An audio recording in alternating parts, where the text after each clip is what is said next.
والله جعل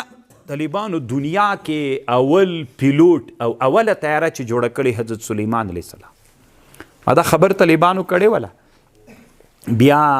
ملحدینو ویلې چې دا هیڅ غلطه خبر کړي او د موږ مولیان هم دې ډول ته ګډېدل د سلیمان علیه السلام طالبانو چې دا تخت دا مخامخ غر څه د طالبانو دا د سلطان صاحب غر چې لوګر دي دې ته سلطان صاحب ځکه وایي طالبانو دا د سلیمان علیه السلام غره راتګ دلته سوی طالبانو علامه ابن بطوطه د نن 900 کاله مخکې چې کابل ته راغلی د کابل بحث کوي ای کابل دا حدود دي دا حدود دي وی بیا یو ځای ده جبل سلیمان ورته وایي طالبان دا جبل سلیمان د سپینه واوره څه پې پرته ده دا طالبانو دومره لوړ غار ده چې له دې غره نه څوک هم کته معلومیږي ان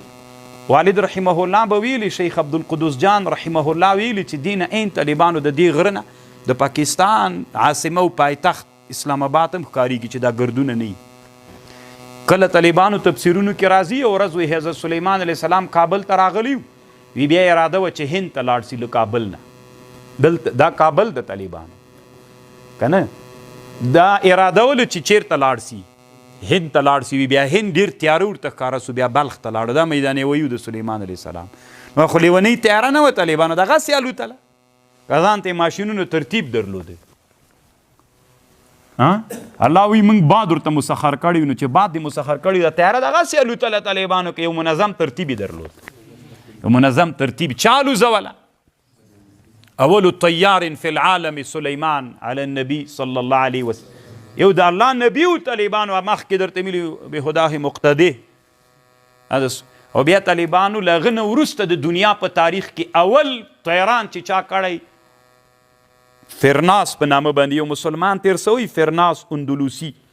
دا طالبانو اولینی طیران د موږ په امت کې چې سوی طالبانو د سړي کړی د اندلس مسلمانو طالبانو فرناس ابن چشی ورته وایي نو د طالبانو اولینی طیران کړي الوتلی و طالبانو داسې تیاری جوړه کړې چې ځان والوزوي بیا ډېر مزل کړي و طالبانو خو دغه هغې ناکامه سوی ول بیا د ملا تیر مات سوی بیا له هغه نه مړ سوی ده موږ مسلمانانو څه شی کړي دي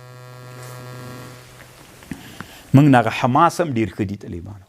که نه کله چې د طوفان الاقصی اولیني عملیات شروع کړل داسې تیارې جوړه کړې ویلې چې دوه نفره درې نفره پکې ناست ول دوی یو دم د دوی په مرکزونو استشهادیان ورکښته کړل ومولیدل هغه ویډیوګانې دومره وړه غزه ده طالبانو پرون جنګ کې چې ماته خوړلې د امریکې د کانګرس یو غړي ویلي ول چې یوازینۍ لاره د غزې دپاره دا ده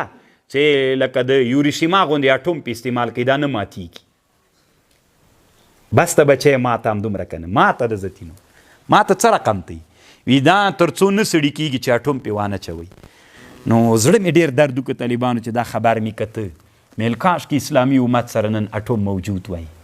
کاش کې علماو د خپل ملتونو د نن نه 200 کاله مخکې سمه رهبري کړې وای نن به موږ هم د اټوم چښتنان ولو نن به موږ هم طالبانو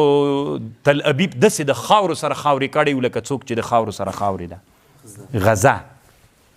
ملا دیستي درته وی توکل کوو موږ بیا غلی دلته ناست دي غلی ناست دي میراب کې چې ټول 100 کاله جهاد تیر سي بیا د توکل کې دی بیخي راوم نوځي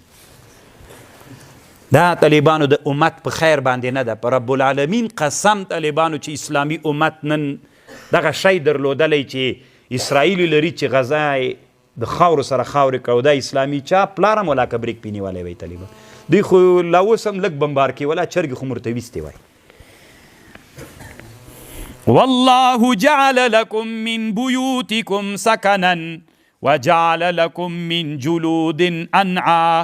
جلود الأنعام بيوتا تستخفونها يوم ظعنكم ويوم إقامتكم ومن أصوافها وأوبارها وأشعارها أثاثا ومتاعا إلى حين کنه لدی وړو یو د ټولو نه اسباب اساس ورته جوړ کړي دي اسباب دي ټوکریګانې دي طالبانو لیمڅیان دي کنه نمونه پرېږدئ چې څومره ډېر دي والله جعل لكم مما خلق ظلالا وجعل لكم من الجبال اكنانا ګرځولي مو دي تاسې ته په غرونو کې غارونه وجعل لكم سرابیل تاسې ته مو ګرځولي دي کمیسونه کالي چې ساتي مو له ګرمي نه وسرابیل تقیکم بأسکم داسې کالي مو هم درته تیار کړي چې د جنګ په وخت کې واغوندئ مرمۍ در باندې تاثیر نه کوي. اوس طالبانو مجاهدینو ته چې هغه ور واغوندي وي نه د ولې رسول الله سلام د احد په جهاد کې 2 زغرې نه وي اغوستي ته له هغه نه ډېر متوکل یې. توکل نه ده اصل کې بهمته سوی علم ته دې زړه نه کیږي تیار خور سوی دا خوند درکړي چې وسله له بل نه واخلي دا. او دلته بعضې داسې علما په جامعې کې لرو چې کیدی شي په فکر بل څوک کار کوي نو هغوی مقصد دا ده چې دا ملت ویده وي همداسې هر وخت ویده چې هر کافر غواړي چې په دا سر سر وخیزیږي چې کافرانو زړونه کله درد ونیسي زړونه په اسلامي امت خالي کي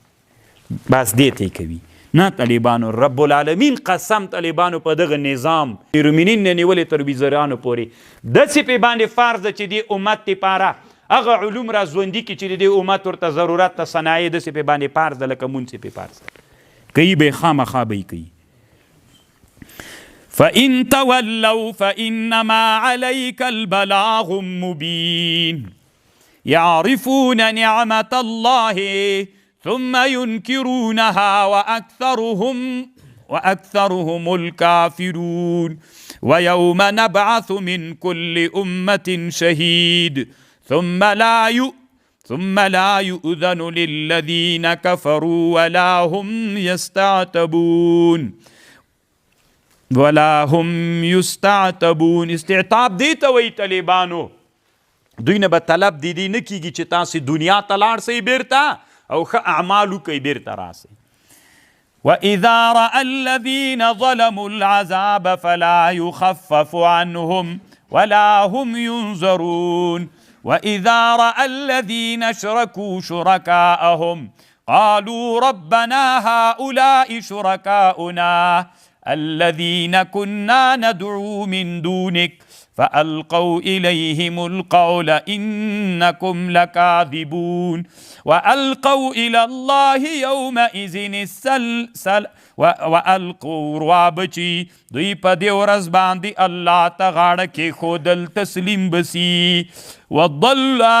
ورک بسي له دوی نه هغه چې دوی تړل الله سره شریکان. الذين كفروا وصدوا عن سبيل الله زدناهم عذابا فوق العذاب بما كانوا يفسدون. ويوم نبعث في كل أمة شهيدا عليه من أنفسهم وجئنا بك شهيدا على هؤلاء ونزلنا عليك الكتاب بيانا لكل شيء وهدى ورحمة وبشرى للمؤمنين.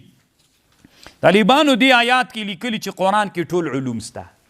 حتی طالبانو د ابن عربي نه نقل کړی ده. ابن عربي وی طالبانو روح المانی وی زه د ابن عربي په دې کتاب باندې هغه سمو یو جدول می پیدا کړی. جدول کې وی یو جدول کې لیکلی چې دې کې د حشر ټولې واقعې ستا مال قرآن نه مستنبطي کړي. د حشر کې څه ده کنه چې انسانان به الله ته راټولیږي.